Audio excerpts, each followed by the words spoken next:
Today, joining us for this conversation over the phone, the Vice President of the Ghana Medical Association, Professor Dr. Ernest York. Also joining us by phone is the President of University of Ghana's UTAG, University Teachers Association of Ghana, Professor Ransford Jampo. We will also hear from the Member of Parliament for South Dang, of course, letting us understand this from the perspective of the legislature, Roxanne Nelson Dafia-Mekpo. You wouldn't believe I almost said Professor Roxanne Nelson Dafia-Mekpo, just to keep things uniform. Good morning to you all. Thank you for making the time to speak to us. Good morning. Wonderful. And thanks for having me. All right. Now, just before we get into it, I think it's important for us to hear this. The Apostolic Fathers of Ghana, a very influential group, you'll understand when you hear who the members are, have also released a statement. Raymond? Yes, and Kojo, so we put it in perspective. This statement is signed by His Eminence Archbishop Nicholas Duncan Williams on behalf of the underlisted, and I need to let you know who the underlisted are. Archbishop Nicholas Duncan Williams, Action Chapel International, Archbishop Charles Ajinasari, Perez Chapel International, Bishop Doug Hayward Mills, United Denominations into bracket Lighthouse Group of Churches, Apostle General Sam Kranchiankra, Royal House Chapel, Bishop N.A. Takia Boy, Victory Bible Church International, Reverend Eastwood Anaba, Fountain Gate Chapel, Eastwood Anaba Ministries, Reverend Dr. Robert Ampia Kofi, Global Revival Ministries, Reverend Steve Mensah, Charismatic Evangelistic Ministry, Bishop Gordon Kise, Life International Church, Bishop Victor Osei, Family Chapel International, Bishop Dr. Opon Edujemfi, International Charismatic Church, Bishop Dr. Samuel N. Mensah, Full Gospel Church International, Reverend Dr. Ebenezer Markwe, Living Streams International, Reverend Dr. Lawrence Tete, Worldwide Miracle Outreach, Reverend Dr. Isaac Quay, Word of Life Miracle Center, Right Reverend Dr. Anyani Bodum, Jesus Generation Ministries, and Reverend Dr. Seth Ablo, Manna Mission Church, Reverend Bob Asari, Faith Alive Church International, Bishop Dr. Gideon Titi Ofer, Pleasant Place Church. So these are the Apostolic Fathers. Now, the statement says, call for a temporary ban on small scale into bracket gold mining Galamsey in Ghana by the Apostolic Fathers of Ghana. And the statement reads, the Apostolic Fathers of Ghana, comprising mostly the pioneering leaders of the charismatic movement in Ghana, have noted with deep concern the alarming escalation of illegal gold mining, commonly known as Galamsey, which has ravaged our nation. This illegal activity not only threatens our environment but also undermines the livelihoods and health of countless Ghanaians, especially those in rural areas who rely on the land and water for survival. Extensive research has revealed that Galamsey has resulted in the pollution of rivers and streams, deforestation, and the destruction of farmlands. This has not only made drinking water unsafe, but has also rendered fertile lands unusable for farming. The consequences are far-reaching, and if left unchecked, will lead to environmental disaster, food insecurity, and health crisis across our beloved nation. We, the Apostolic Fathers of Ghana, are calling on all politicians, traditional leaders, and foreign nationals involved in this illegal mining practice to immediately stop these harmful activities. We urge you to embrace the long-term interest of the nation and future generations rather than pursuing short-term personal gains. At the same time, we strongly condemn those in positions of influence who have turned a blind eye to this grave issue, driven by selfish interest and personal gain.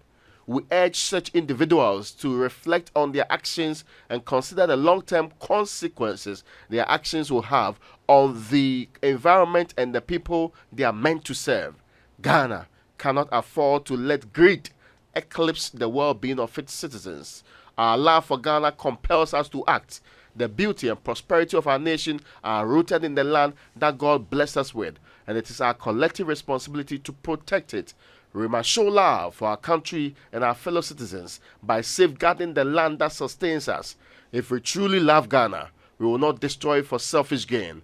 Illegal mining is destroying what God has entrusted to us, and this violation must stop if we are to preserve the blessings of this nation for future generations.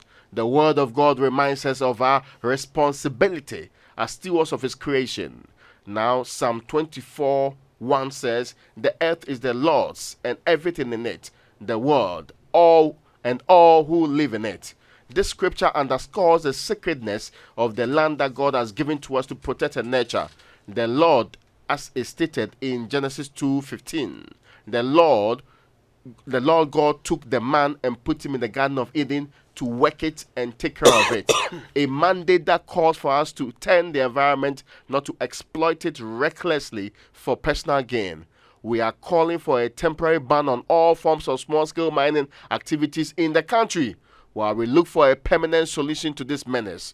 Moreover, we invite the moral leaders of our nation, clergy, and all who hold positions of spiritual and moral authority to rise up and decry this environmental catastrophe.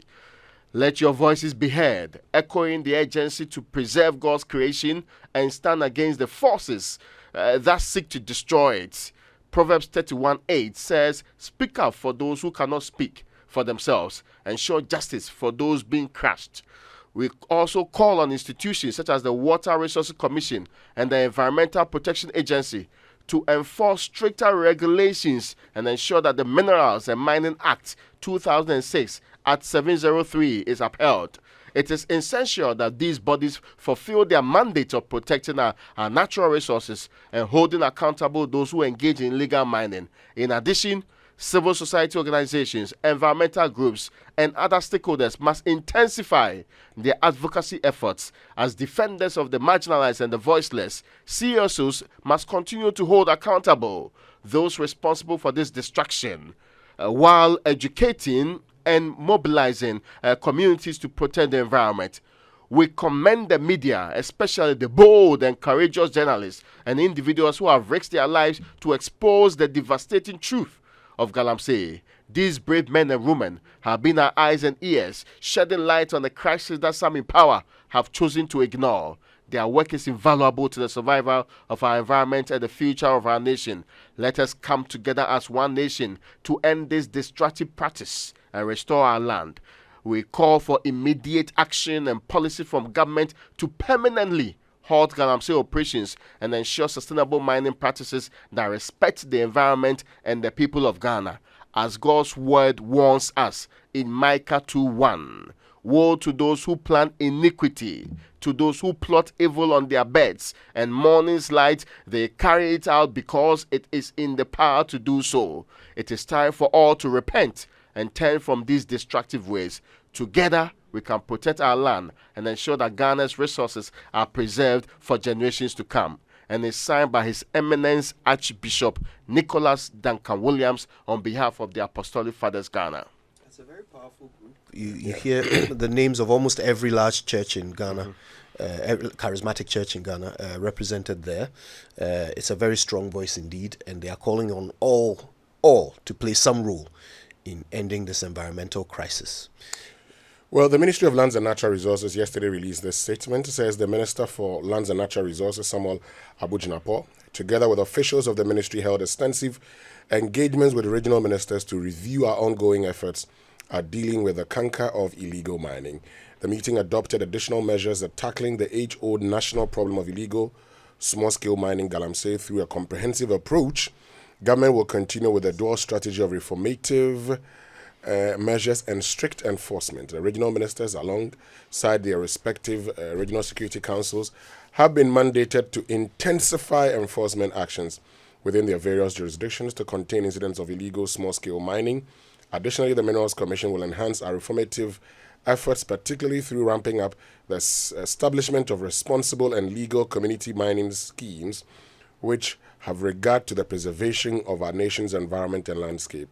Government remains steadfast and committed to continue to restore order and ensure that mining activities are conducted sustainably and legally in the national interest. We entreat all and sundry to support these efforts to enable us protect our environment, preserve our water bodies, and ensure a sustainable future for generations to come. While government warmly welcomes the heightened interest in this all-important national issue, we urge the discourse to be devoid of partisanship so as to enable us galvanize the needed national and collective support to root out this canker. All right. So, Professor Dr. Ernest York, Vice President of the Ghana Medical Association, Professor Ransford Jampo, President of the University of Ghana's branch of UTAG, and Roxanne Nelson Dafiamekbo, MP for South Dine, join us. Prof. Dr. York, if you don't mind, I'd like to start with you. I mean, once the media reignited this conversation about Galamsey recently, your group was one of the first to issue a statement. Now, government, through the Ministry of Lands and Natural Resources, well, they've outlined their plan. Does this satisfy your group? Thank you, Kojo, and good morning once again to your cherished listeners. Indeed, to summarize my feelings or our feelings is to say I'm disappointed, and but we are happy that following the release of our statements from the coalition of the unions and associations in health, there's been an upscale in terms of responses and activism towards making sure that this canker is nailed. And I'm particularly happy that finally the mother body, PUC and organized labor has joined the fray. And we are building momentum. I think for us, that is what is needed. What has shown, is that we cannot leave the authorities of the political groupings to see us through. And therefore, and we are happy. But let me go back to the minister's speech. I'm sure you heard about Greenspeak or Fed Speak when Alan Greenspan was the head of the Federal Reserve in America. I mean, he used to speak in vague language, and language that nobody doesn't condemn, doesn't support, and it's vague. At the end of the day, what his intention was is to let the market not panic. Exactly what the minister has done, and it's so disappointing. You are going to engage regional ministers, for God's sake, to do what? They've done that in the past. It hasn't worked. They are complicit, as the evidence has shown over time. So, reformative and enforcement at the same time. Who are you going to reform? These are sworn enemies of the state, trying to pillage the natural resources that God has bequeathed us. So for us, it is like, there's nobody to help. And I'm happy that our efforts are now coming together so that as citizens, and we were told to be citizens, we would, take the bull by the horn, grab the opportunity and say that if authority or leadership has failed, us as ordinary citizens or ordinary Ghanaians, we will not fail ourselves, because you see, our children and children's children will not forgive us if we don't nip this, now. And the future will never forget.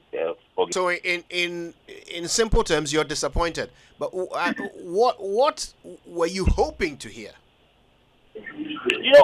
In our communique, what we said was that it has to be an immediate ban on small-scale mining, be it legal or illegal. And that's what we're waiting for. People have suggested the minister should resign.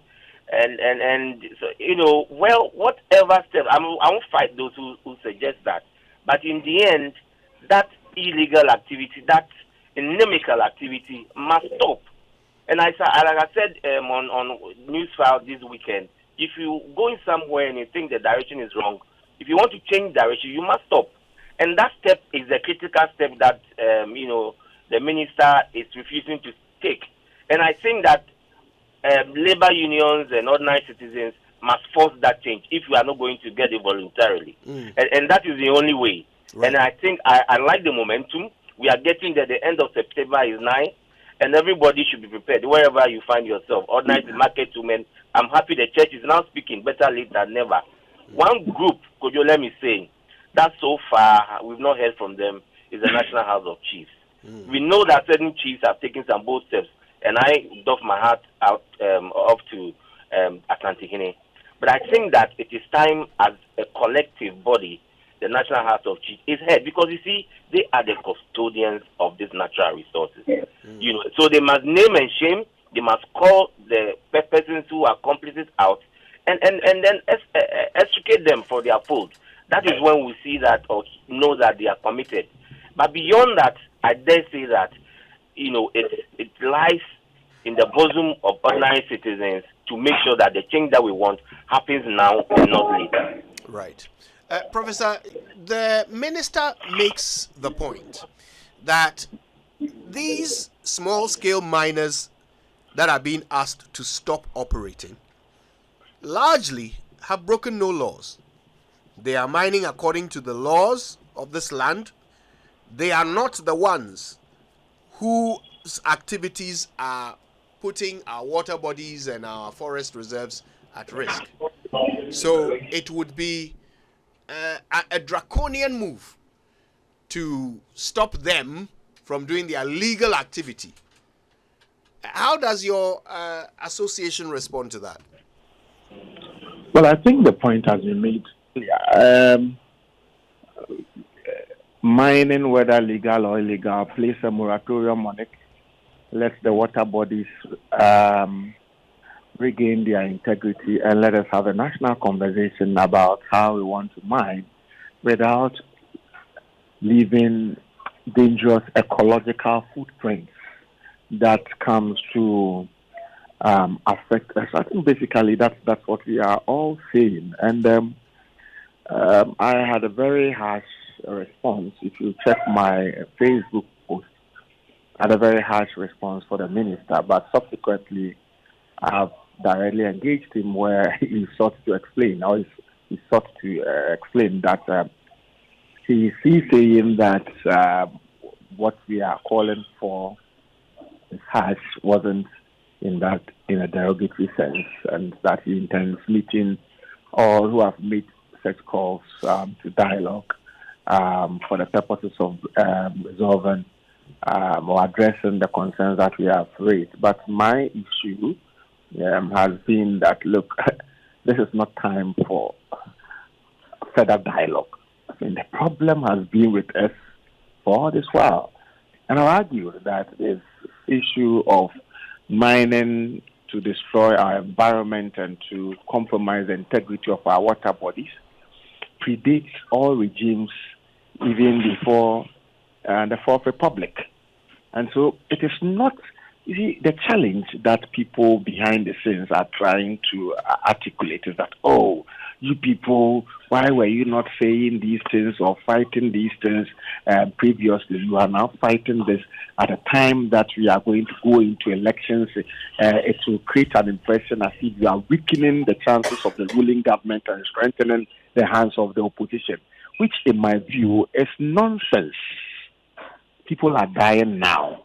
And I do not see why we would go on this campaign and say that it is because a particular regime is in power, and the next regime that comes to power, if the menace is still unresolved, then we would be quiet and say that's a different regime, so they should go ahead and kill us. We are dealing with existential threats, and the caliber of people, the caliber of associations that have risen to speak, they are not those bogus civil society leaders who rose to speak when NDC was in power and MPP got to power. All of a sudden they are quiet. We are not talking about those people who rose up to say demanding answer, and then things are going on badly in the state, in the nation now, and such calls suddenly cannot be made. This is not the caliber of people who are speaking. They are not those types of people who spoke, yesterday or previously. So we are determined, whether it is NDC in power or MPP in power or CTP in power or PNC in power or Movement for Change in power, our hatred and resolve to fight to ensure that the integrity of our environment is restored will not stop until the battle is won. I think it's as simple as that. And so, like I said, I want to tone down on my response to what the minister said. because I heard him this morning. I engaged him this morning, and he said, "Well, I'm going to engage all of you who have spoken to look at the way forward." But the point is, like I said, we will not dialogue. We will not sit down to dialogue and to talk in perpetuity. I mean, we've been talking and talking and talking and talking. Clearly, himself said that some of the mining activities are illegal, and so we say they should be banned. And I said, if you do that, it means you are even. It is you are now revealing or exposing the failure of the state to deal with this menace. And who is in charge of the state?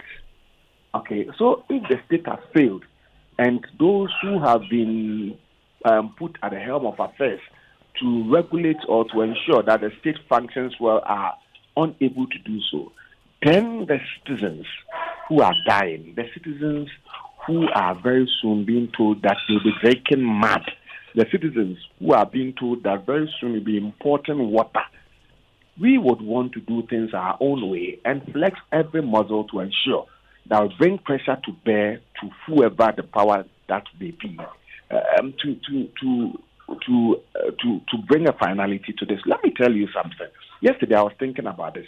When I was schooling in the US, I took a course, Sustainable Development. One day I was out there at the mall buying water, bottled water, and my professor, Kent Putney, saw me talking about Tufts University in Boston, Massachusetts. Kent Putney saw me and was angry. Why are you buying bottled water? Bottled water is dangerous. And that I should be drinking water from the tap directly. I should drink the tap water. It is safer than to drink bottled water. That is in the US. Yesterday night, I was just thinking about it. Can you imagine? When was the last time you, Raymond Aqua, when was the last time you drank water from our tap? The water that is not yet hasn't gotten to the point that we fear drinking. When was the last time you drank that water from the tap? You are not even drinking the water from the tap. And very soon we are being told that we will compromise it such that we cannot even do anything with it. And so the point is, it is an existential threat to humanity. And this one, it is not about we are doing something about it. We are not going to allow unnecessary bureaucratic bottlenecks and delays and political talks to stand in our way. We are bent on fighting together to ensure that we restore the integrity of our environment. And that's the only thing we'll do. And so nothing more, nothing less. And I'm asking, is this an issue even for us to be talking about? Just think about it. Something that is killing us, taking human life. Something, you see, it is a war. Those engaged in Galamsey and illegal mining that compromises the water bodies, the integrity of our water bodies, they are waging an indirect war against Ghana. It's a war. So it's a vicious war that they are fighting, killing people. And you say we should come and pussyfooty interventions or we should just be talking, and the next week in Ghana, every day new things happen. So you are hoping that we'll be talking about this and then the next day something new will happen and then we'll forget and all that. That is not going to happen. It's a sustained battle. We would ensure that the right thing is done to restore the integrity of our environment. That is what we are committed to do. And I'm very happy and excited. The caliber of people, some are experts. Some completely do not know anything about the impact of mining apart from the fact that it endangers their health. Everybody, mortuary workers, they are thinking about people dying. Medical doctors, pharmacists, physicians, attendant assistants, nurses, and everybody is talking. And no politician should pretend or believe that they are sensible and wiser than the caliber of people who are talking. Politicians are merely appointees who may not hold expertise in certain areas. And so when experts are speaking, and when the people who directly are being impacted by the dangerous effects of farming are speaking, they should not endeavor to pretend they understand the issues more than we ourselves. Right. Thank you, Prof. Okay. Mr. Daffy Amakpo, as the Honourable Member of Parliament for South Dan, you sit, with the legislature, and it occurs to me that you could actually be the solution to this problem. Why hasn't the House simply taken it upon themselves to pass a law to stop, at least temporarily, all of this small-scale mining, so that we can, have a reset and figure out our way forward? Okay, thank you very much. Let me say that there are enough legislation banning illegal small-scale mining. Now, the problem is the fact that the legitimate small-scale mining have dovetailed into an illegal activity. That is why when you go to Galamsey site, as we know it as having been degraded environmentally, they still are able to show you permits, they still are able to show you concessions that they got from the Minerals Commission. Because you see, what we have failed to do is to legislate properly over the manner and mode of mining. What is happening is called open cast mining. Opening the surface of the earth and mining its minerals haphazardly.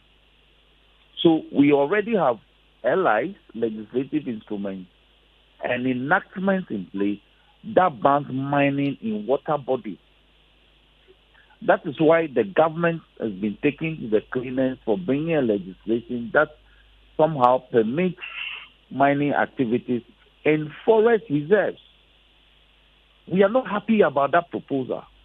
So that legislation will fall because it's part of the new EPA bill that is before Parliament. We have supported government in terms of budgetary allocation since 2020. For instance, government so far has been running 3 separate programs as a way of fighting this Galamsey menace. One, they established what they call Interministerial Committee in Fighting Galamsey. It was a 64-member committee. Do you know how much money they guzzled so far? In excess of nearly 400 million Ghana cedis. Because since 2020, every quarter, this committee was to be allocated 33 million Ghana cedis. So, if these releases were actually spent, then if you compute this accurately, over 400 million Ghana cedis has been spent, with nothing to show for the effort. Government again established what they call Operation Galamsey. It was a joint military complete activity made up of over 400 men in uniform, both in police and the military. If we look at the budgetary allocations from 2021 to 2023, over 70 million Ghana cedis has been spent on this joint military operation with nothing to show for. You recall that Major Mahama had to die as a result of one of its activities. Then, sometime last year, government again announced that they were launching what they call Operation Halt. That is the second phase of Operation Halt. Again, so much money has been pumped into it with approval of Parliament. And yet, the net effect of all these Galamsey activities is hitting all of us in the face. It appears, I am very happy that the generality of the Ghanaian society is waking up to the reality. It appears that it's only the minority that's been raising this issue. Anytime we did, it became an NDC MPP debate as to who degraded the environment better or worse. But if you recall the kinds of efforts made by His Excellency John Dramani Mahama during his tenure, over 30,000 Chinese were deported, over 5,000 Chinese were deported from this country. It even generated a diplomatic uproar between us and the Chinese government. And yet he insisted and did it. It brought a bit of semblance of order in that regard. I am not saying that the environment wasn't degraded, but we are talking about the levels Now, the entire basin of the white water is under attack from these marauding Galamseyers. Part of the water basin is also under attack because the water is a mighty water body, so the stability is not seen. But there are mining activities along its major tributaries, both the black water and the white water. When it comes down south, the entire southern forest belt, all the major rivers are gone. So it's the level of the incident that is shocking the conscience of the people. And then you hear the Minister for Lands and Natural Resources say that companies involved in small-scale mining cannot be stopped because they contribute to the economy. And yet he can't give you any statistics to back that claim.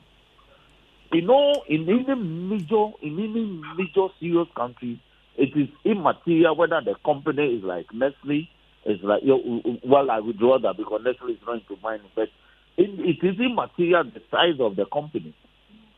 They will shut you down. They will stop you when your activity is a danger to the sustainability of our environmental life. So whether a company is involved in small-scale mining and contributing to the economy, the net effect of its activities is of adverse consequences to our water bodies and our forest cover. It has to be stopped. But you see that every day they are issuing permits to these entities.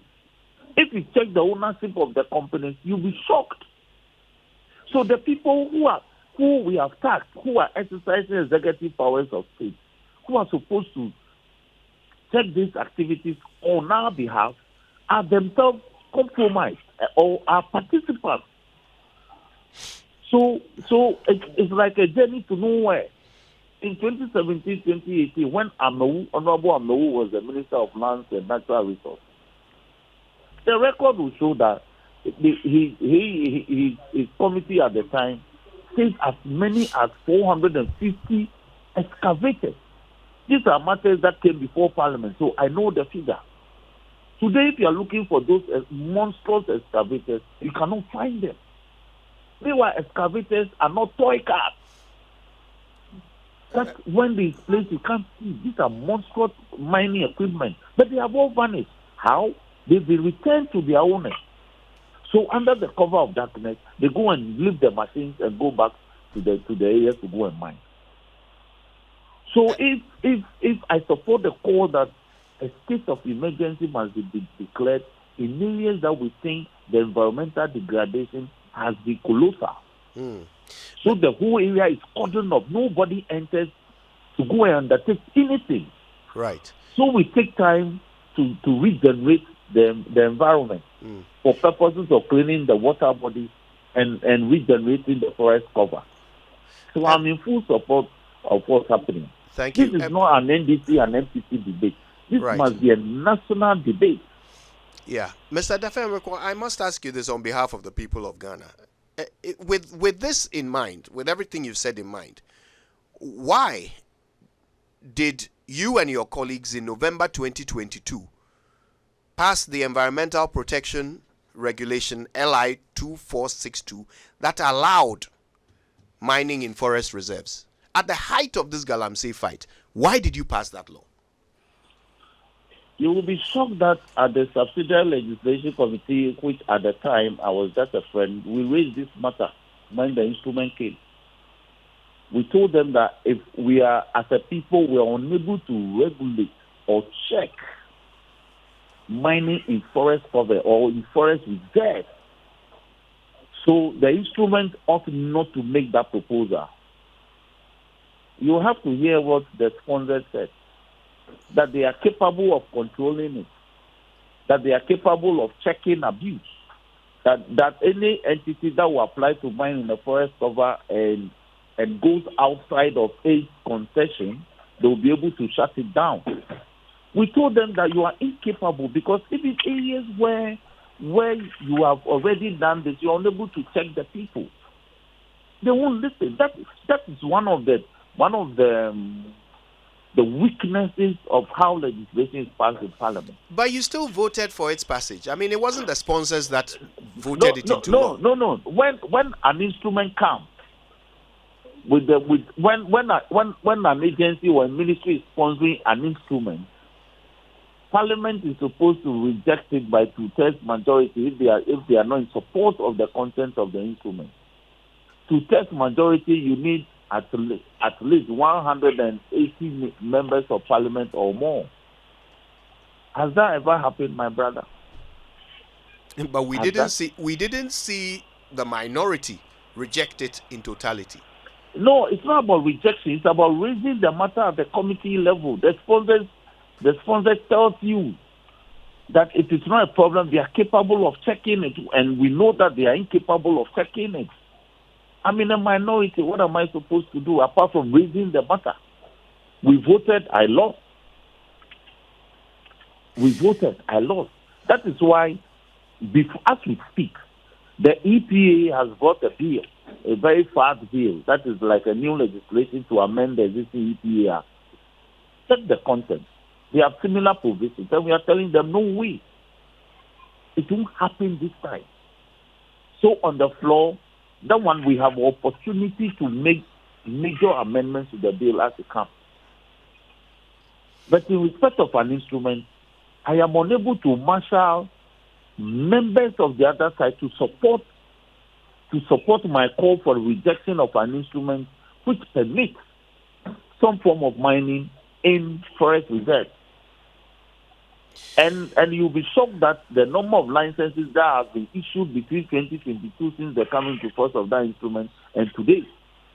And go check the ownership of the companies that apply for this concession.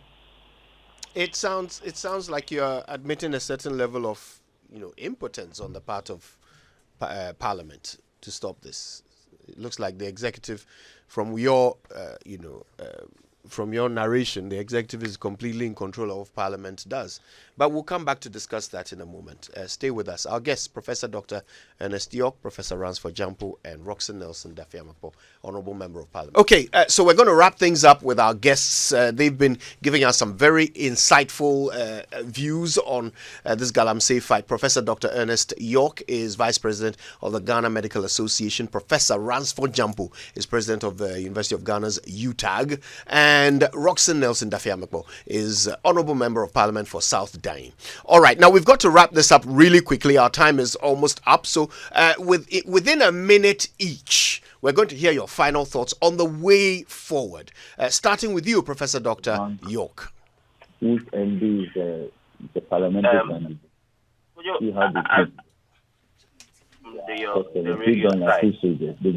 Professor Jampo, if you can please hold on. We can hear you over.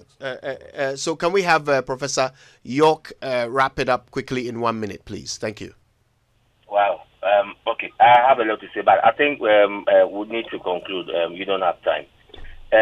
Honestly, I am a bit disappointed in Parliament. Like they do all the time. They could have made us know. Nobody heard about it. They could have issued press statements, press conferences, demonstrations. It never happened. And the environment is now pillaged. So really, we can't rely on, the Parliament or those in power to help us. That is why we have been saying that it is time for ordinary citizens to take the matter into their own hands and force a change.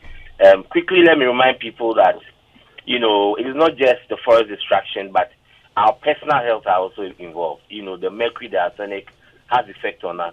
And it is long-lasting. Kidney problems are on the rise. Who knows, that these things might be part of the contributing factor. Our babies are being born abnormal.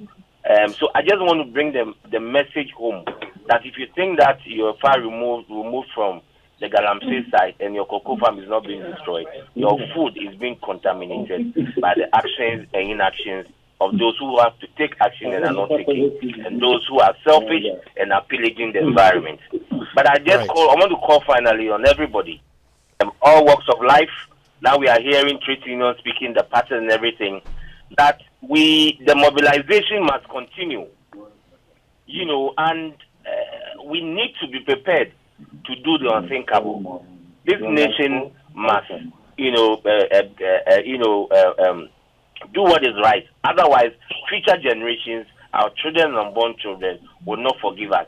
That is why the Ghana Medical Association is saying that let's put our hands together, and the end of September is not too far. We are hoping that the president, the minister, will have a change of heart, a change of mind, and do what is right. What we are calling for is a cessation of activities in small-scale mining. Right. Okay. So that we can, together as a nation, decide on the way forward. Thank you. Thank you, Professor Dr. York. Professor Jinapor, in a minute.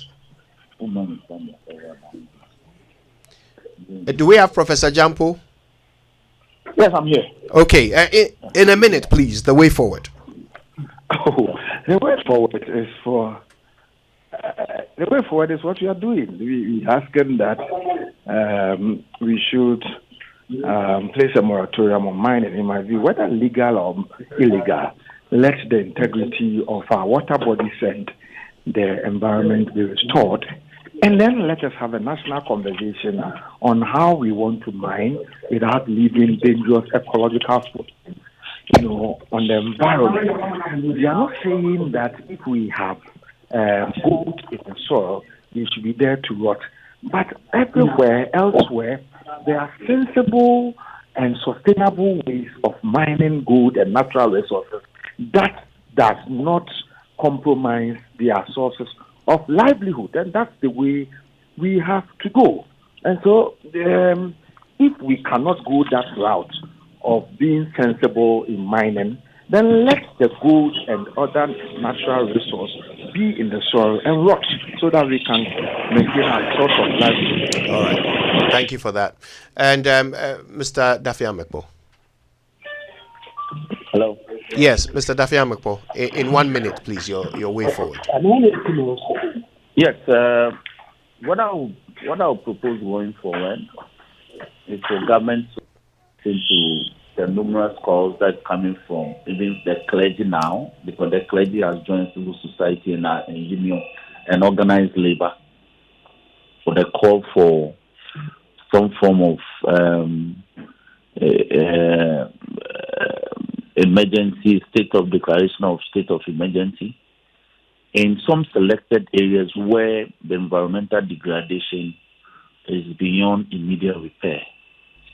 So we can deploy soldiers and other state institutions that are capable to do what we call reclamation, to reclaim the environment in the manner that will lead to regeneration of the area. Minus that decision, this collective call won't yield any resource. And if that happens, I fear for what may happen tomorrow.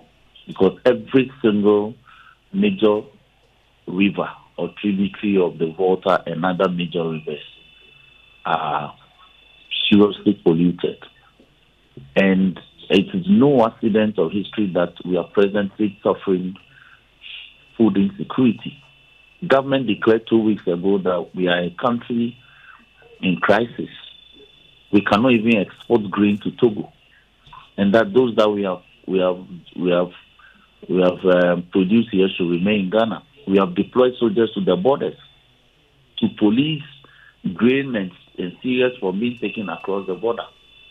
And yet, factors that are contributing to the emergence of food insecurity, we are adamant.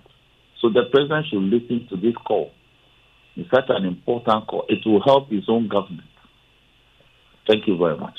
Thank you. Thank you very much to our guests. That was Roxanne Nelson Daffy-Amakpo, Honourable Member of Parliament for South Dane. You also heard from Professor Ransford Jinapor, President of University of Ghana's UTAG, and Professor Dr. Ernest York, Vice President of the Ghana Medical Association.